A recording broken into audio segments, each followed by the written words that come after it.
You know what I'm saying? This is Life at Rickey's. Life at Rickey's Entertainment. Coming with y'all, letting y'all know that I'm about to drop this new DVD out, Volume 1. It's called Failure is Impossible. And a lot of people like, well, what's failure impossible? What's failure impossible? Well, basically, we're gonna go into the community, get verses. We're gonna go get verses from the bums. We're gonna go get verses from people that basically millionaires, people who've been successful, and we're gonna put it on the air. We're gonna basically put it on a DVD, and you know what I mean. Even though what messed me up when I started shooting video and that, you know, that's so the other world could see what's going on the other side of the camera. I'm not gonna waste my time on negative, because in New Orleans is a multi-billion-dollar movie industry, and you know, if you want to get into the movies and get into the big money, you got to do that. You know what I'm saying? You got to get the right stuff that they're looking for. So just because you get footage don't mean nothing. You got to get footage that makes money, millions. You know what I'm saying? I ain't gonna waste my time on footage if I ain't. You know why I spend money on a good camera, get good footage, and then don't use it. You know, me myself, I'm shooting at my first DVD is called well, a lot of people don't know that my first DVD was Here Today and Gone Tomorrow, and that was basically with my dad. You know, my dad died of cancer, and due to the fact of dying of cancer, that's what made me started getting heavy down with the editing. But the first film I shot was Here Today and Gone Tomorrow, and now I came out with Changing the Hood into a Community, Volume 1. That was with the kids. Basically, so I could raise money to continue helping the kids, because I was basically spending, and nothing wasn't being returned. You know, helping the kids out and basically taking out of one business to put in another business. So me myself, I basically did the movie for the kids so they could raise their own money. So that's been doing fine, you know, real good.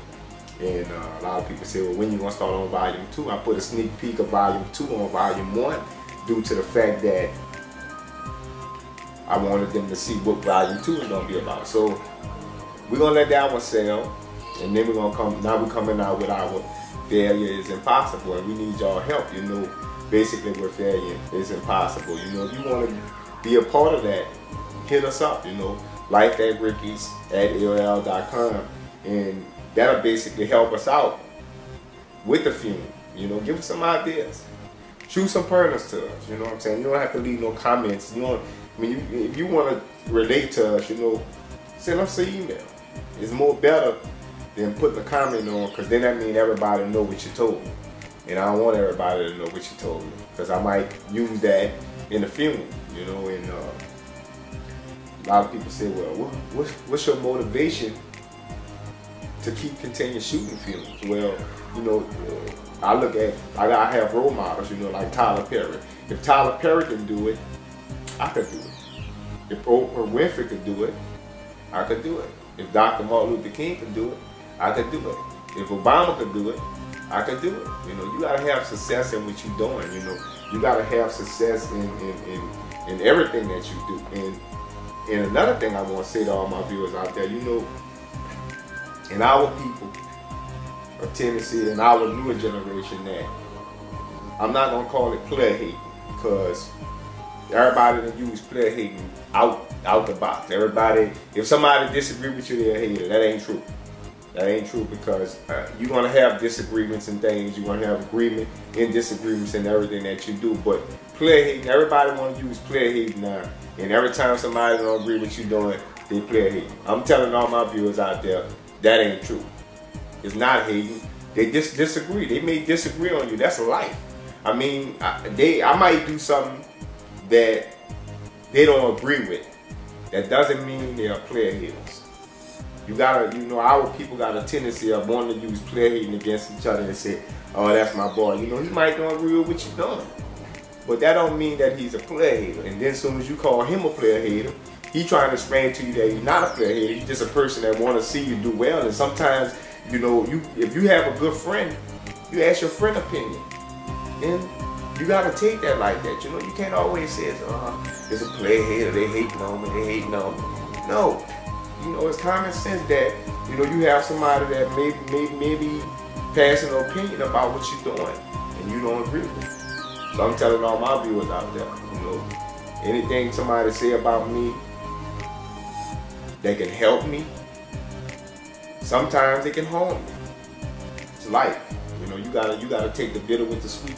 I mean, just because I do everything don't mean somebody could say, well, I don't like that. That don't mean they're a player hater. So I'm telling all my viewers out there as black or white or whatever, you know, you want to continue doing what you have to do, striving for the best, looking for success. Sometimes you can get opinion from your friends, but you really don't have friends. If you don't have friends, get opinion from your daughters. Get opinion from your mom, your dad, if they're living.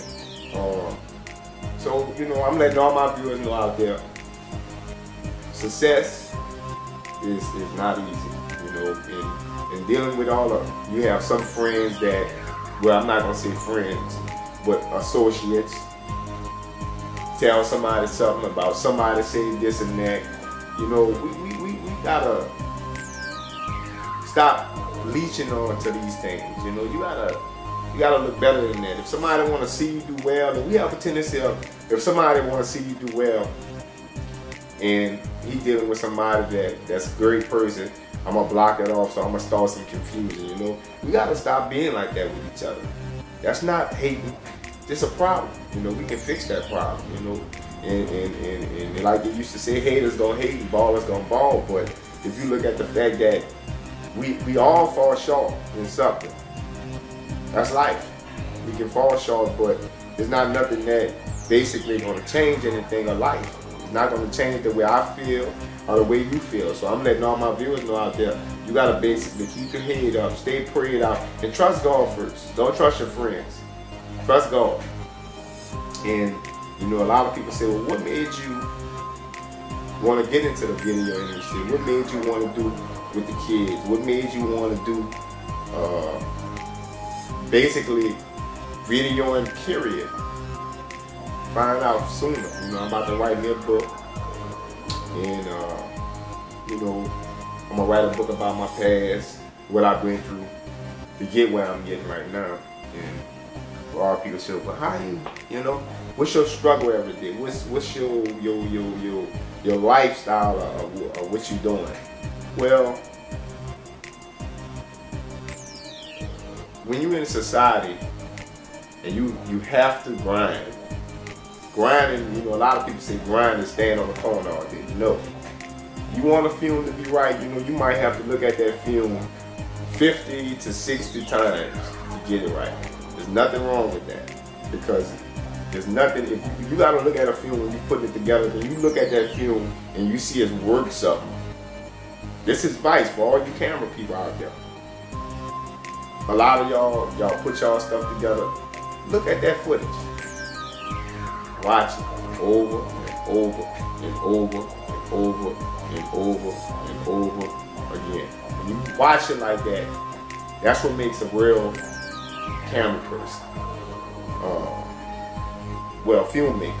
I'm a filmmaker. I'm not into camera. I'm the filmmaker. Filmmaking is a difference in filmmaking and video. When you filmmaking, you gonna pay attention to your footage. I don't care what it is. It's just something about your footage that you may have to get footage from something. You gotta have it right. You gotta look for the scenes, I'd rather say. You need scene 1, scene 2, scene 3. All these scenes is when you get all these scenes, you gotta know what scene to put this scene with that scene with this scene. So basically, it's like a big puzzle, you know. I'm not gonna say it's hard. It's a big puzzle, because when you put it together, it's gonna be beautiful. You know, it's gonna be lovely. So, you know, Ricky Saved the U team, life at Rickey's. Rickey's Car Stereo Customs, and a lot of people say, well, you into the, what happened to the custom, the cars and all this? Well, you know, I love to do that. Gonna continue tricking out cars too.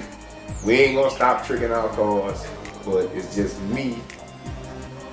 I'm gonna continue doing a filming and I'm gonna give my shop away.